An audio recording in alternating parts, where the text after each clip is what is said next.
O programa Quarta Dimensão vem sendo divulgado às sextas-feiras, a partir das 15h30, pela TV Vila Velha. A TV que a nossa gente vê.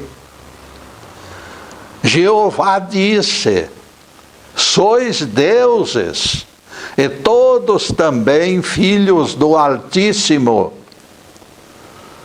Salmo 82, versículo 6.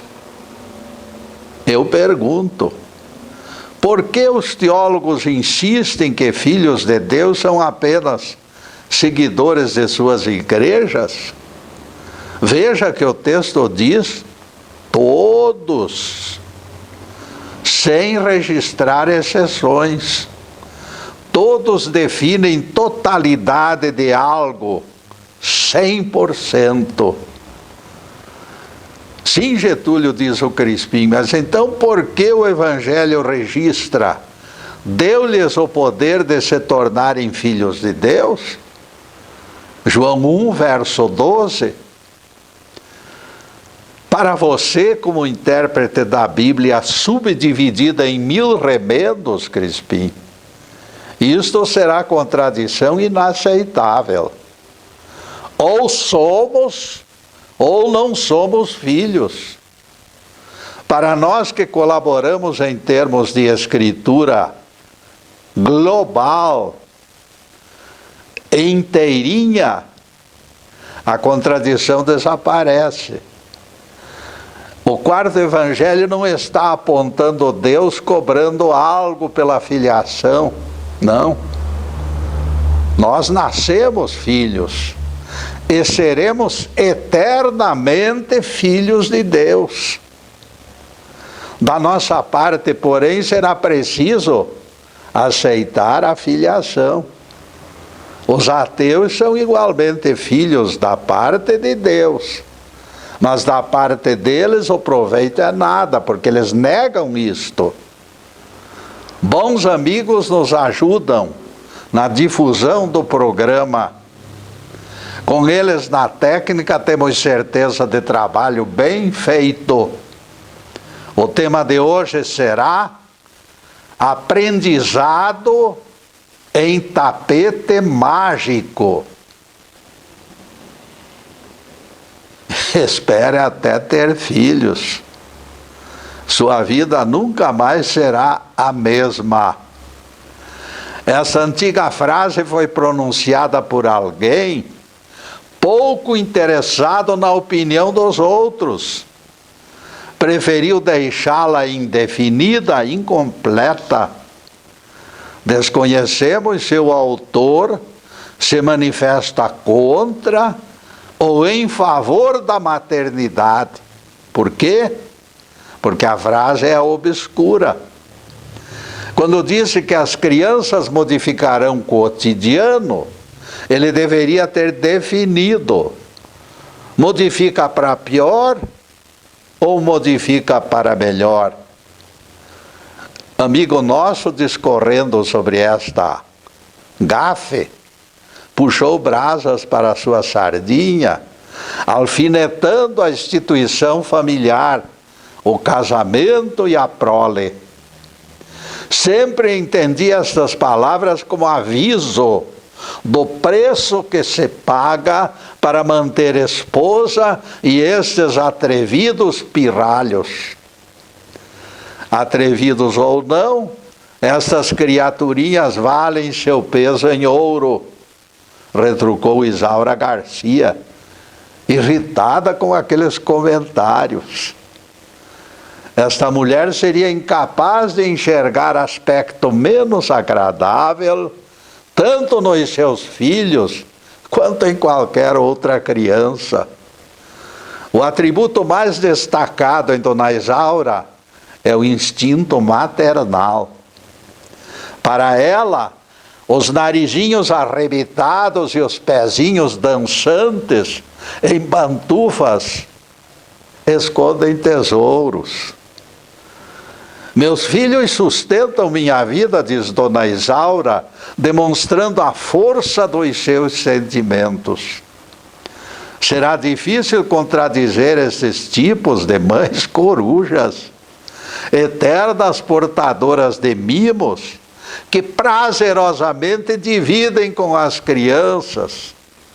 Na presença de Dona Isaura, nós só podemos entender a frase pelo seu lado positivo. A vida não será mais a mesma, diz ela, porque vai melhorar com a chegada dessas figurinhas que aparecem nas telas de grandes pintores. Se tomarmos Dona Isaura como testemunha, a charada desta frase nebulosa vai ser decifrada. Pelo seu lado, nosso amigo Oscar só enxerga os trabalhos dobrados que a criança acarreta. Milhares de coisas terão que lhe ser ensinadas, diz Oscar. Dar laços nos cordões dos calçados, usar corretamente o banheiro, lavar as mãos de maneira certa, escovar os dentes e tantas coisas mais. O autor certamente apontava esses pequenos detalhes, mostrando que a vida de pais e mães não se mostra fácil.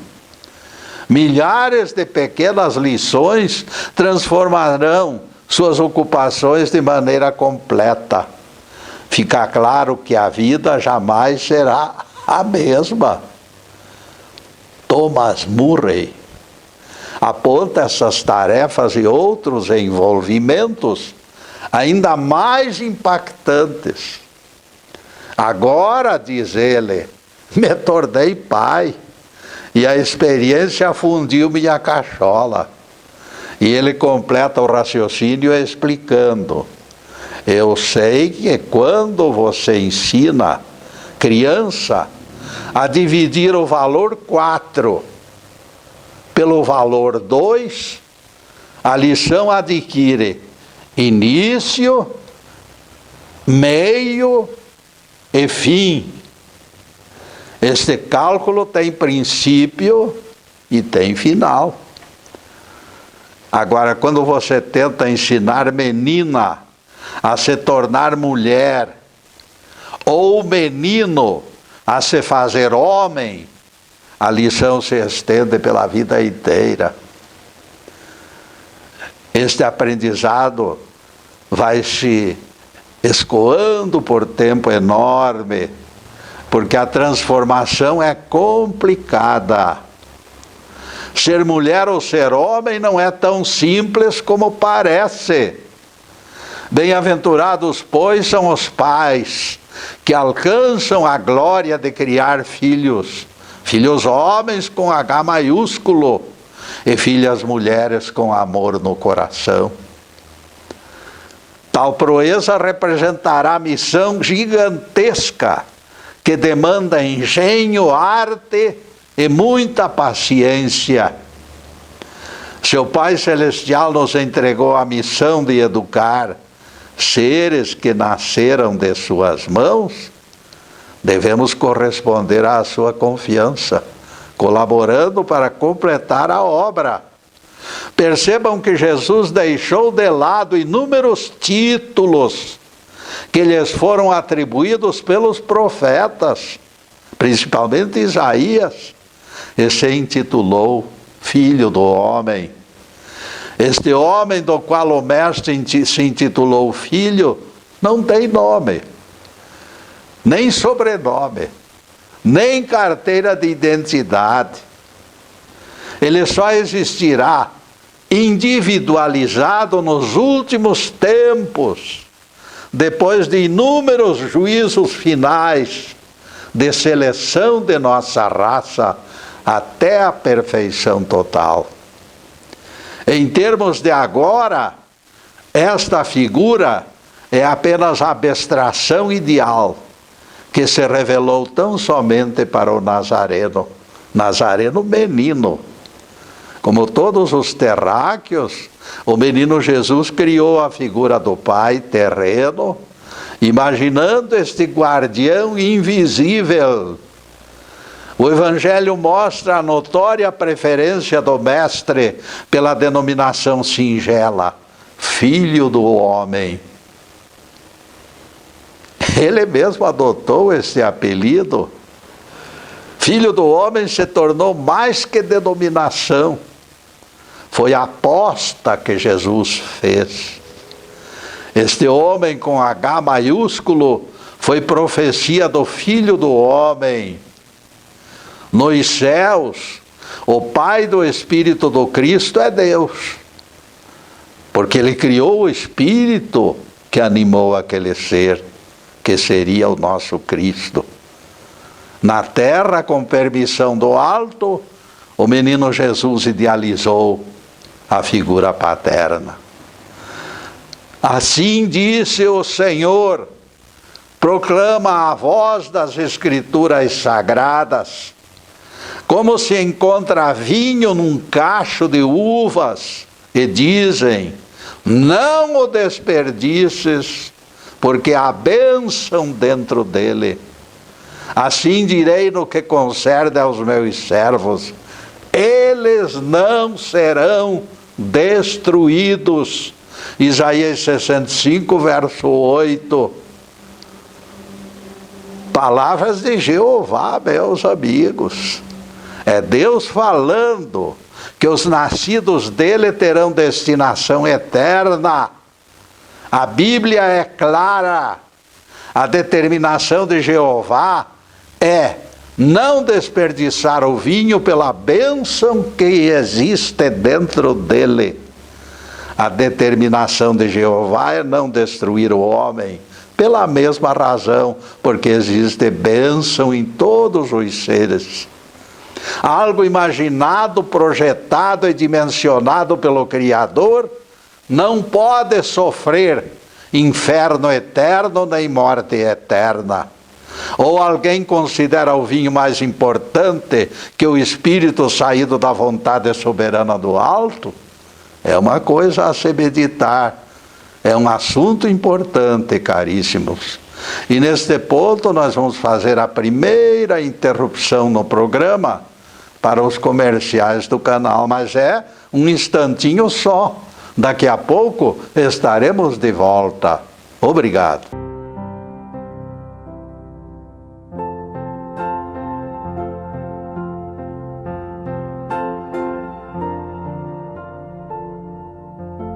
Já estamos no segundo bloco do programa Quarta Dimensão. E convidamos vocês para acessarem também o nosso site, que já se encontra na telinha. Não esqueçam, as 210 palestras que se encontram no YouTube, dia e noite, à disposição dos telespectadores.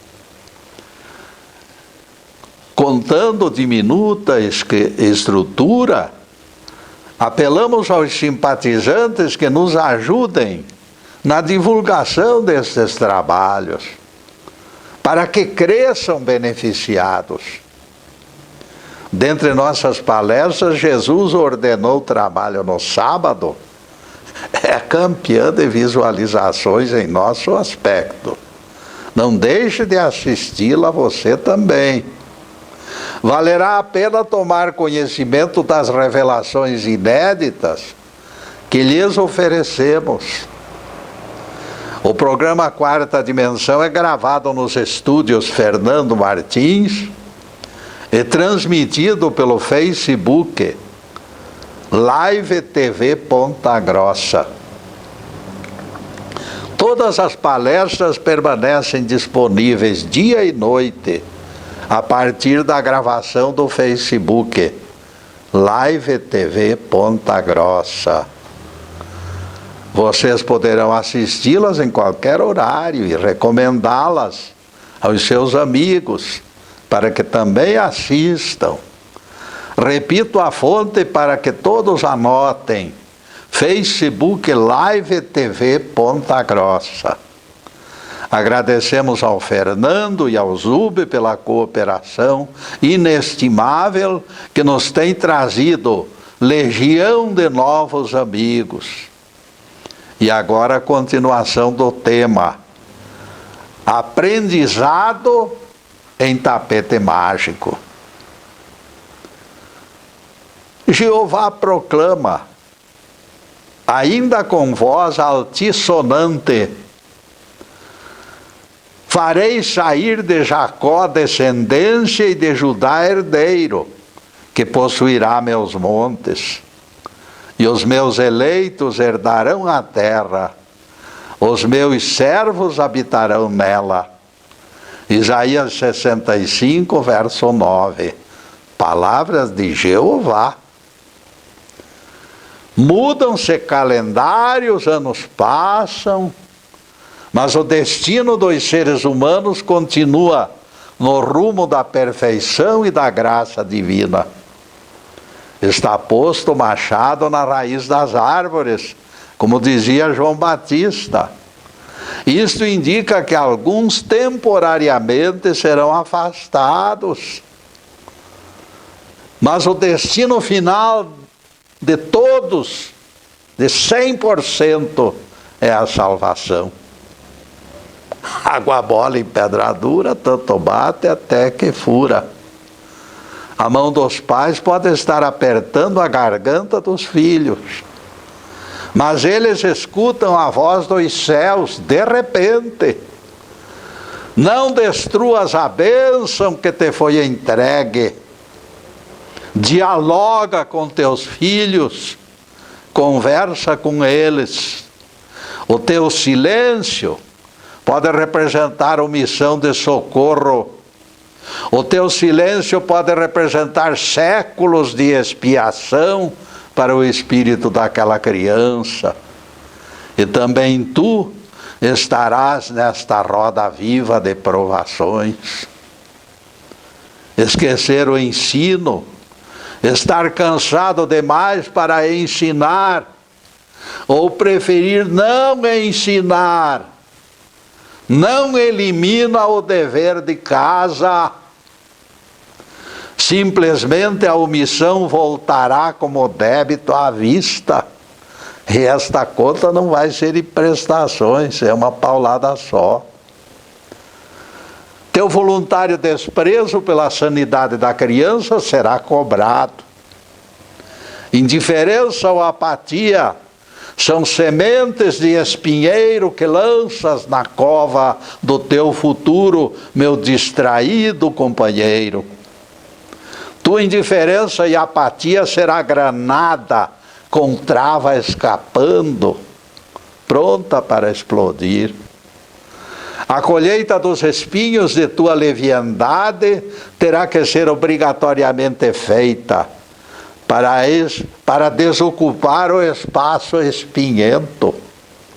Veja que Jeová estava preocupado com o vinho que não deveria ser desperdiçado. E ele comparou o vinho com os seres humanos. Da mesma forma, com a mesma preocupação, Deus zela pela nossa sementeira quando aproveitável.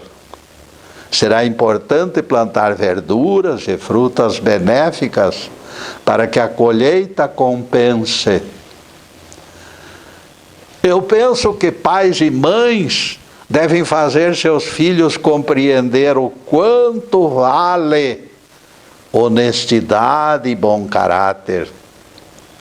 No caminho para a oficina de alguém correto, não nascem ervas daninhas, porque elas são esmagadas pelos calçados de verdadeira multidão.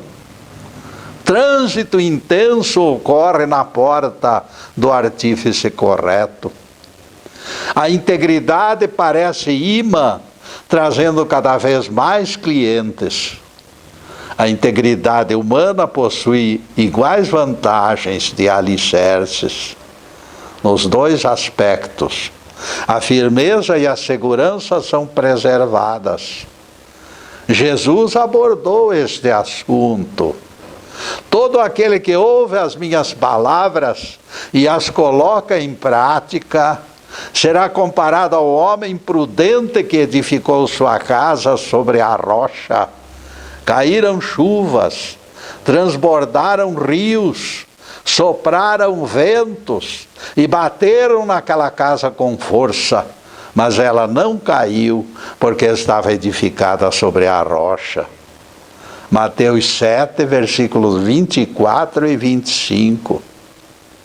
Valerá conversarmos sobre estas verdades com os nossos filhos, incentivá-los a se aprofundar nas palavras do nosso Cristo. Que eles vejam o mundo, acima de tudo, como moradas de gente. Nada existe mais sagrado do que criaturas convivendo em igual propósito de progredir espiritualmente. Todos se ajudando, estes dependendo daqueles, e aqueles dependendo destes. Embora regras contenham exceções, o tratamento que dispensarmos aos outros será devolvido para nós. Cuidado. Os seres humanos mais felizes são aqueles que amam ao invés de odiar e jamais agridem. Estes são os filhos mais apreciados do Pai Eterno. Se eu de repente estivesse no porão da minha casa e surpreso deparasse velha lâmpada, estranha, uma lâmpada antiga, e eu manuseá-la num estrondo, aparecesse um gênio, com certeza eu ficaria bastante assustado. A explosão, o gigante vindo de não sei de onde, com certeza me assustaria. A lembrança da história antiga, no entanto, me devolveria o equilíbrio. Este gênio está me confundindo com Aladim, seria o meu desabafo, e o bem-estar traria de volta o equilíbrio. E a figura lendária do passado, acomodando o corpo enorme no pequeno espaço, falaria comigo. Você só tem direito ao único desejo, Getúlio, em favor de seus filhos e netos. Qual o atributo que preferiria incutir no caráter deles?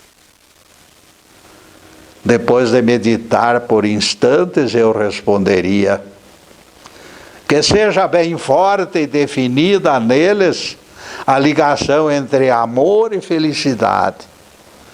Quanto mais ligados estejam felicidade e amor, maior será o crescimento do ser humano, maior e mais rápido. O rosto do gênio da lâmpada teria se abrandado na semi-escuridão do recinto e, ao se afastar, ele já esboçava um sorriso. O meu desejo foi lançado no ar. A minha encomenda fora levada pelas asas do destino.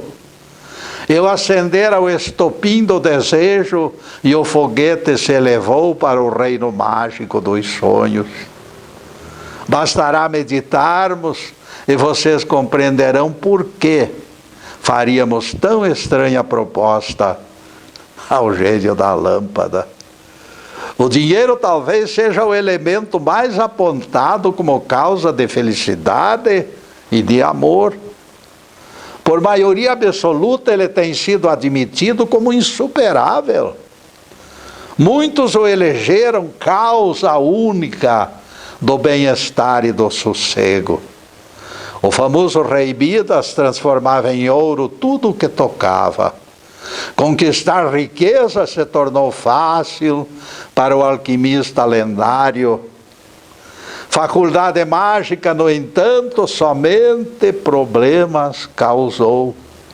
Seus abraços amorosos geravam estátuas douradas.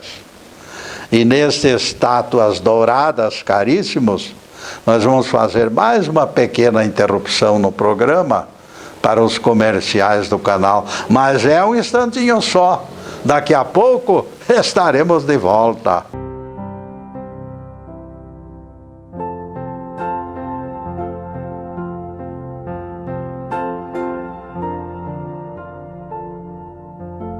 Estamos retornando com o programa Quarta Dimensão, terceiro bloco. Jesus disse ao beneficiário do milagre de Betesda: veja que já estás curado. Não peques mais para que não te aconteça coisa pior. João 5, versículo 14. A lei do karma se configura nas palavras do Mestre. Se aquele homem repetisse idêntico erro, a doença retornaria ainda pior. O próprio médico Jesus admite volta da enfermidade curada por ele. Pregadores que negam a lei do karma em nossos tempos são flagrados como opositores ao Evangelho em 2 pontos. Primeiro, eles não aceitam o endividamento produzido pelo karma, como Jesus adverte ao paralítico curado. Eles negam o resgate das dívidas pela paciente aceitação das provas. Segundo, eles se intitulam proprietários do carisma de curar doentes e garantem que as enfermidades jamais voltam. O que eles curam é definitivo.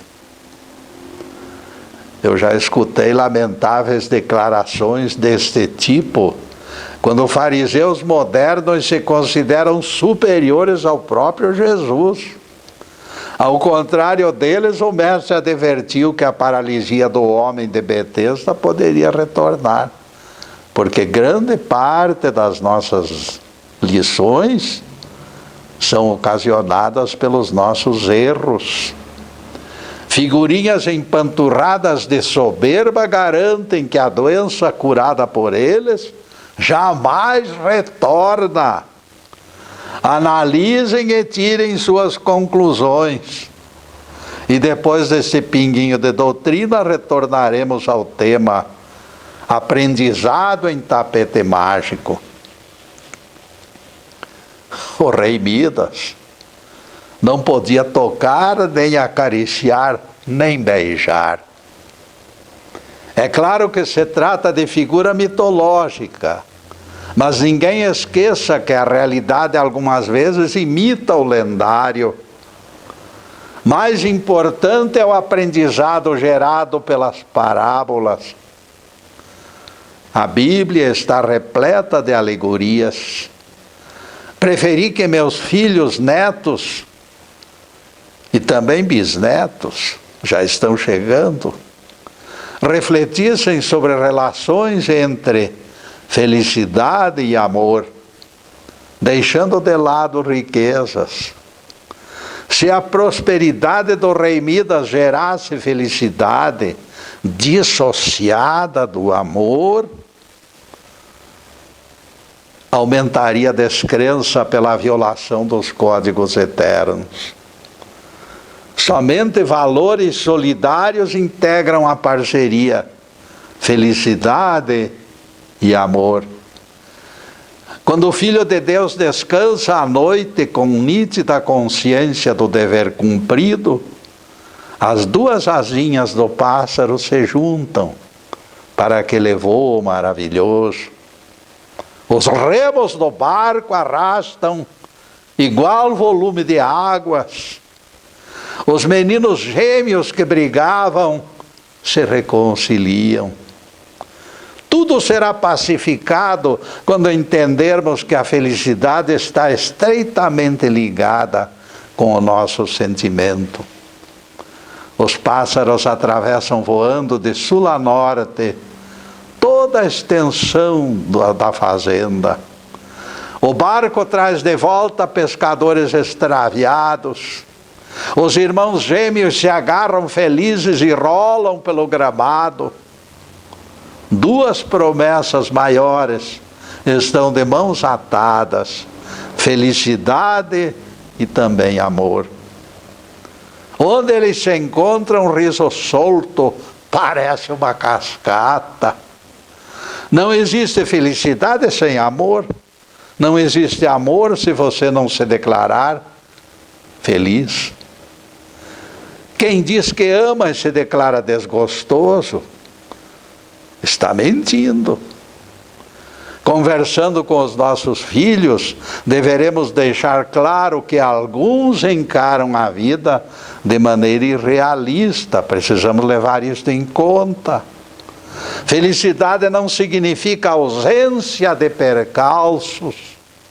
Céu de brigadeiro não acontece todos os dias. Precisamos de sol, mas a chuva também será bem-vinda. Ninguém espere bonança eterna. Raios e trovões acontecem de tempos em tempos.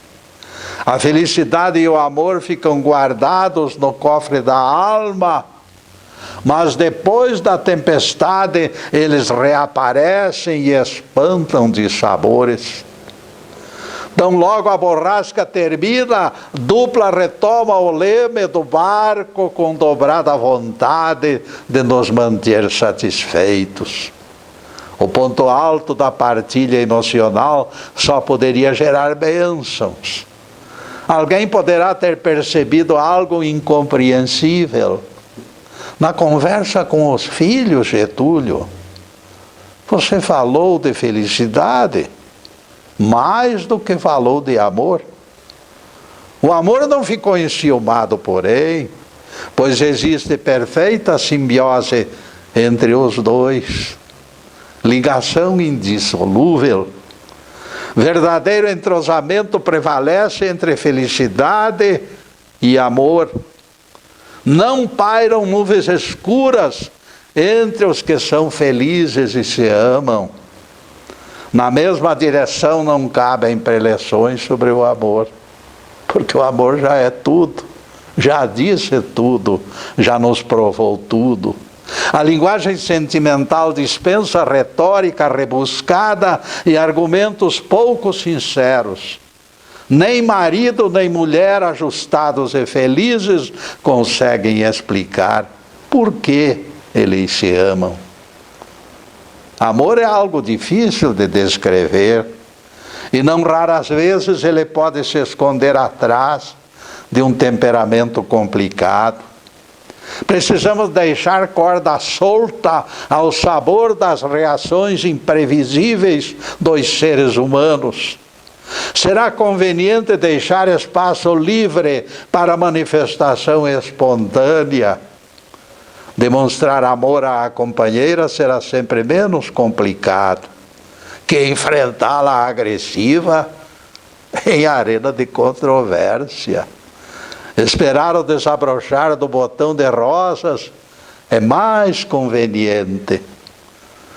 Numa família de nordestinos, onde a vida nunca foi fácil, os 5 filhos do casal estranhavam o jeitão calado do pai Nicanor.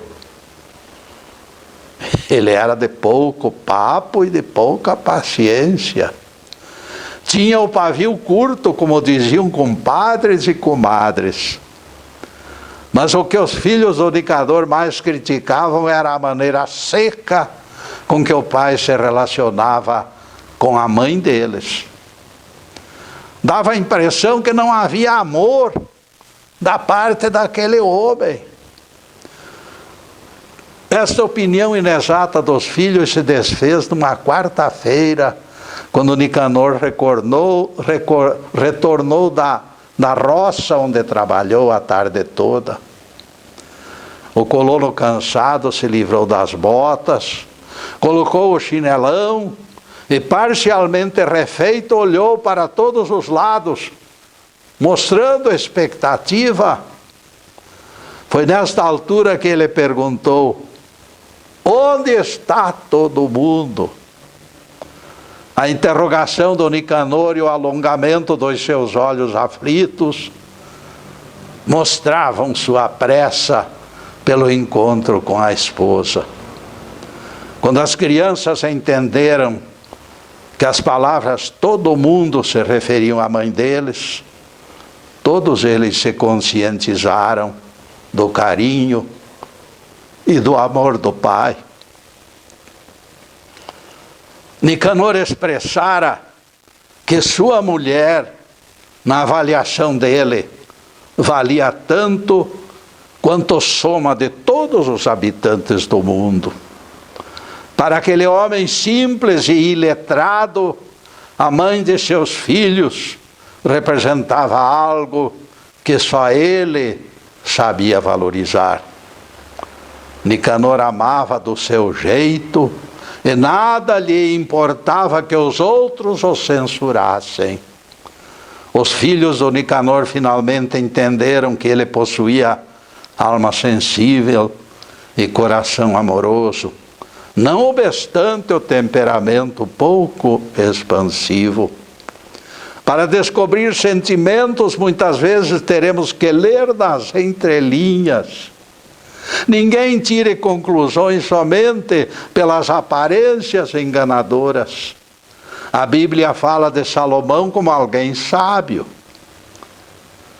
A rainha de Sabá ficou convencida de que o rei era alguém excepcional, versado em ciências e artes.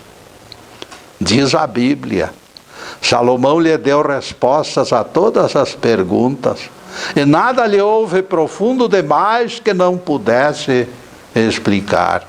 Segundo a Crônicas 9, versículo 2. E neste ponto, caríssimos, vamos continuar sobre isso. Mas neste ponto nós vamos fazer uma pequena interrupção para os comerciais do canal. Mas é um instantinho só. Daqui a pouco estaremos de volta.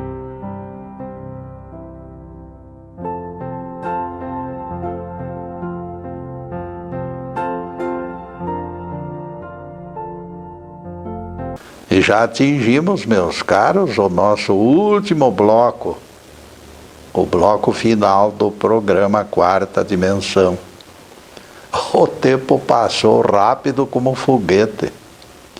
E coloquem na agenda, sexta-feira é nosso dia de encontro. A partir das 15h30 das sextas-feiras, sempre estaremos na TV Vila Velha, ao vivo e a cores. Na próxima sexta-feira focalizaremos outro tema ligado à Bíblia e especialmente aos Evangelhos.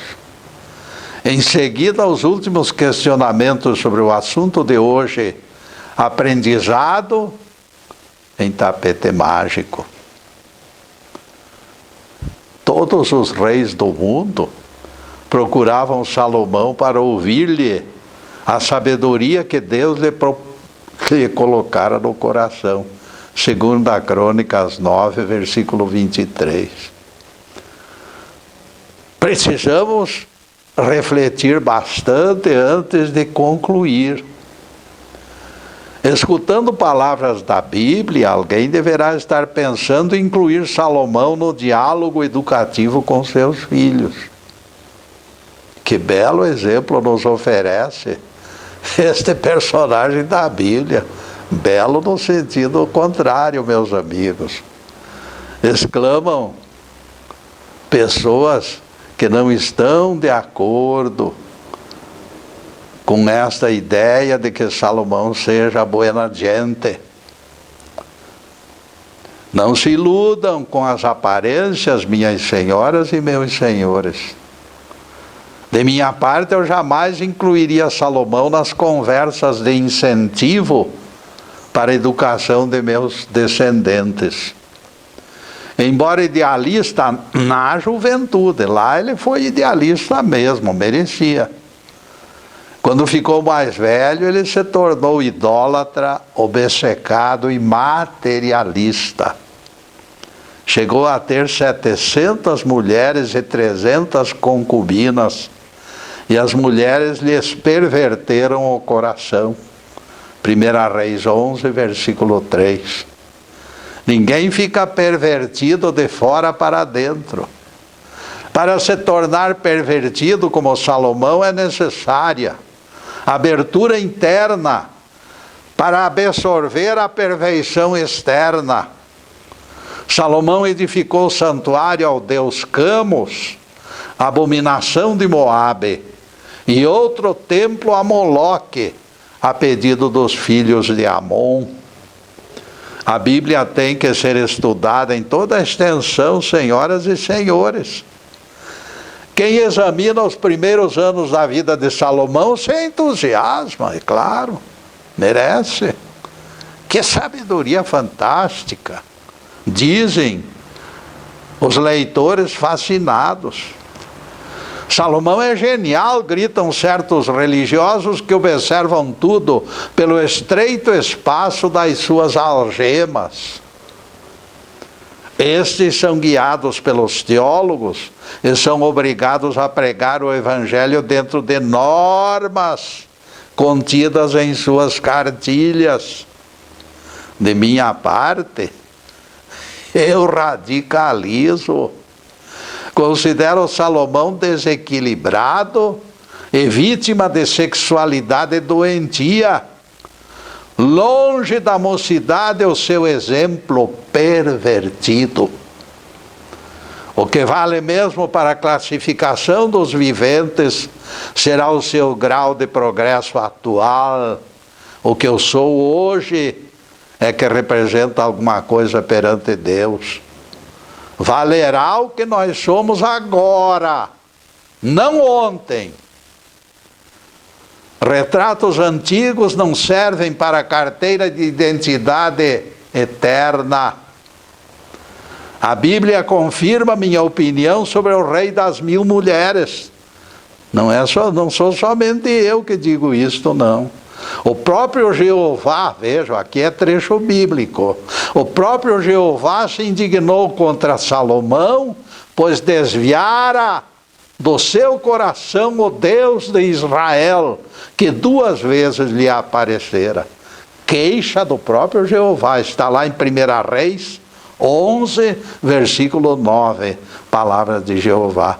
É que muita gente não lê essa parte que é contrária às suas ideias. Salomão poderá ter sido sábio no que concerne às ciências humanas. Diante das experiências que se fazem no campo espiritual, porém, ele se revelou aluno de jardim da infância. Como pode ser sábio um sujeito que reúne 1000 mulheres? O que um homem pode fazer diante de 1000 mulheres? Salomão sábio jamais colecionaria 1000 mulheres. A análise criteriosa concluirá que ele recebeu apenas sabedoria humana. Ele pediu e Deus concedeu. Como diz Jesus no Evangelho, pedi e recebereis. Aquilo que eu quero, eu peço com clareza, e Deus, se achar que é da vontade dele, ele cumpre em meu favor. Jeová lhe concedeu exatamente conforme o seu pedido. Enquanto Salomão usou inteligência humana para o bem, ele cresceu e se tornou alguém, se tornou rei. Quando a sabedoria lhe subiu à cabeça, porém, ele desceu ladeira abaixo e recebeu reprimenda do próprio Jeová. Este tipo de sabedoria não é aquela que aceitamos como excelente, de forma alguma. Nesta conversa com os nossos filhos, que é assunto da palestra de hoje, longe de nós utilizarmos Salomão na condição de modelo. Eu rejeito a autoridade de personagem bíblico perverso ou devasso. O meu desejo para filhos e netos é que eles saibam que existe disponível verdadeira mágica nos evangelhos. Isto se chama fé, capaz de remover montanhas. Nós podemos transformar sonhos em coisas que podemos tocar, sentir, enxergar. Isto se resume numa lição singela. Acredite em Deus e acredite também na sua pessoa. Desejo que as crianças compreendam e acreditem que sobram energias para a concretização de todos os seus projetos. Não existem limites em termos de esforço para o ser humano sintonizado com o alto. Que nossos filhos aprendam que não existe nada mais poderoso do que a integridade de caráter. Uma frase dos meus tempos de criança, amigos, exprime acertadamente: aquilo que merece ser feito, merece ser bem feito. Se você deseja respeito, segurança, reputação positiva e também alegria de viver, seja honesto. Não existe caminho mais curto para chegarmos ao pódio. Seja íntegro e cordial com todos, e você será reconhecido e amado. Fabricante de móveis estava mostrando cômoda aos clientes. Alguém perguntou: por que o Senhor desperdiçou energias nesta parte de trás, que fica escondida? Ninguém verá este lado e o Senhor poderia investir menos em tempo e em material. Eu vou ver, respondeu o artesão, meio triste. Eu vou ver. Numa reação instintiva, ele avançou para o fundo escondido do móvel e todos o surpreenderam acariciando aquele pedaço de madeira considerado inferior. De certa forma, o marceneiro parecia pedir perdão ao pedaço de madeira escondido pela ofensa de que fora a vítima. Ele respeitava até a mercadoria, até a madeira. Ele respeitava na sua vontade, no seu amor pelo trabalho. Esta é a sensibilidade dos verdadeiros filhos de Deus. Almas sintonizadas não se perdem nos descaminhos do desmazelo. Almas sintonizadas reconhecem responsabilidades. Perseverar no trabalho deverá ser a aspiração suprema do artesão digno desse honroso nome. Artesão, marceneiro, carpinteiro, seja lá o que for. Eles jamais deixarão de valorizar os cantinhos escondidos da obra, mesmo que ninguém esteja olhando, mesmo que ninguém procure ver.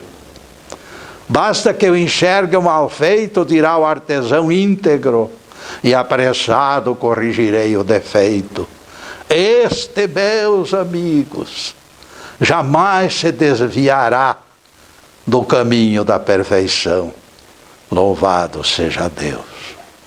Que o Senhor nos abençoe e nos guarde. Que o Senhor faça resplandecer o seu rosto sobre nós e tenha misericórdia de nós. Que o Senhor sobre nós levante o seu rosto e nos dê a paz. Louvado seja o nosso querido Deus Pai.